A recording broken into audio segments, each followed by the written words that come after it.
Sasa tukija katika jambo hili letu maalum, hii ni hatua kubwa sana, na nimepata fursa, nimetembezwa. Kwanza tutoe pongezi kwa msanifu majengo ambaye na yeye ni mwajiriwa nadhani. Amekuwa na uweledi, anaelezea vizuri na anaelezea kitu ambacho anakifahamu. Nikupongeze sana, lakini mpongeze sana mhandisi wetu, na yeye anakuwa ni sehemu ya wahandisi. Lakini kwenye hili na nimeona hasa maono yenu, nini hasa mnataka kuenda. Kuna vyumba vya wataalamu, kuna ultrasound, kuna x-ray, kuna yani kituo ambacho mtakijenga hapa ni kinafanana sana na vituo ambavyo tunavijenga huko mtaani.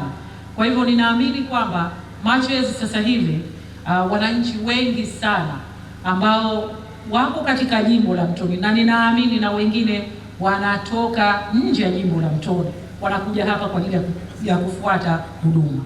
Kitakapokamilika mtakuwa na watu wengi sana hapa. Kwa hiyo mmeitafsiri mapema, tumeona namna gani mmejiandaa kabisa kwa ajili ya kutoa huduma bora za afya katika eneo letu hili. Sasa katika hilo pamoja na mambo mengine, kwanza nataka nikuhakikishieni kwamba tutalisimamia suala la upatikanaji wa fedha as soon as possible, kwamba ili tuende katika hatua inayofuata. Tumeshateta na katibu mkuu, basi tupate zile nyaraka ili tuziwasilishe kunakohusika, na ninaamini kwamba hizi fedha zitapatikana sio muda mrefu, tutaendelea na ujenzi wetu.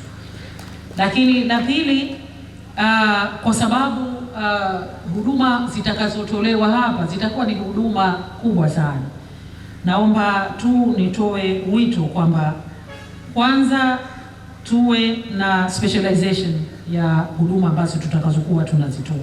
Tunajua hususan kwa mfano asilimia kubwa ya wananchi wa Zanzibar ni wanawake, na population karibu asilimia 52, na wengi tuko katika reproductive age. Kwa hivyo ninaamini kwamba hapa huduma zikiwa bora, watu wengi watakuwa wanakuja hususan kupata huduma za mama na mtoto. Lakini huduma hizi vile vile zikiwa bora zitasababisha kupunguza gharama.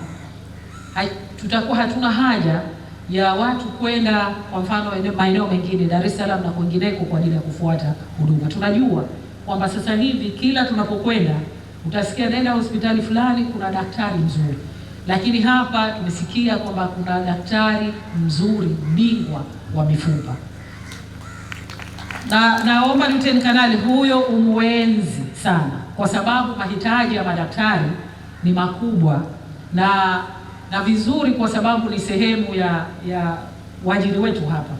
Kwa hiyo naamini kwamba tumemjenga uzalendo kwake yeye. Maslahi sio kipaumbele, lakini ule uzalendo wa kuitumikia nchi yake pamoja na watu.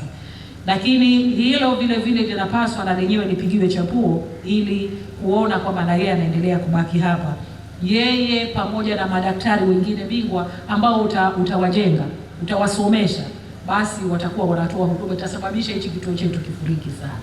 Kwa hiyo naomba sana kwa wale ambao waajiriwa wako, makamanda wetu hapa, wapiganaji wetu ambao wanasomesheka katika kada za afya, sasa hivi kipaumbele kikubwa cha serikali pamoja na mambo mengine ni kuhakikisha kwamba tunaimarisha huduma za kijamii, hususan suala la afya.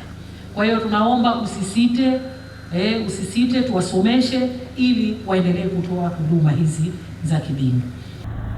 Mradi huu wa hospitali ya kikosi cha Volunteer Zanzibar ni mradi wa kimkakati unaolenga kupunguza changamoto za maafisa na wapiganaji wa kikosi chetu kupata huduma bora za matibabu kwa wakati. Mradi huu unajengwa na mafundi wenyewe wa kikosi cha Volunteer kwa kushirikiana na kampuni ya Wazalendo Company Limited ambayo ndiyo iliyoshinda zabuni ya usambazaji wa vifaa vya ujenzi. Ujenzi huu ulianza rasmi Oktoba mwaka 2024 na tunategemea kumalizika kwake mwezi Oktoba mwaka 2026. Mheshimiwa mgeni rasmi, gharama za mradi ni shilingi za Kitanzania bilioni 499,655,859, ambapo hadi kufikia sasa kikosi kimepatiwa jumla ya shilingi bilioni 1,117,135,486 sawa na asilimia 40 ya fedha iliyopangwa kwenye bajeti. Mheshimiwa mgeni rasmi, jengo la hospitali lina sifa ya G+1 na litapokamilika litagawika katika mpangilio ufuatao. Sehemu ya chini ya ground floor itakuwa na sehemu inayotoa huduma kwa wagonjwa na itahusisha sehemu zifuatazo: 1, mapokezi; 2, maabara; 3, duka la dawa; 4, vyumba vya madaktari; 5, dressing room pamoja na chumba cha sindano. 2, sehemu ya mifupa itahusisha sehemu ya mapokezi, chumba cha madaktari, chumba cha kubadilishia nguo pamoja na eneo la mazoezi ya viungo. Sehemu ya 3, sehemu ya mionzi ambayo itahusisha mapokezi, chumba cha ultrasound pamoja na chumba cha x-ray. Sehemu ya 4, eneo la dharura yani emergency ambayo itahusisha chumba cha mapokezi, chumba cha vipimo, chumba cha daktari pamoja na maabara. 5, huduma za kijamii ikiwemo vyoo vya wanawake pamoja na wanaume.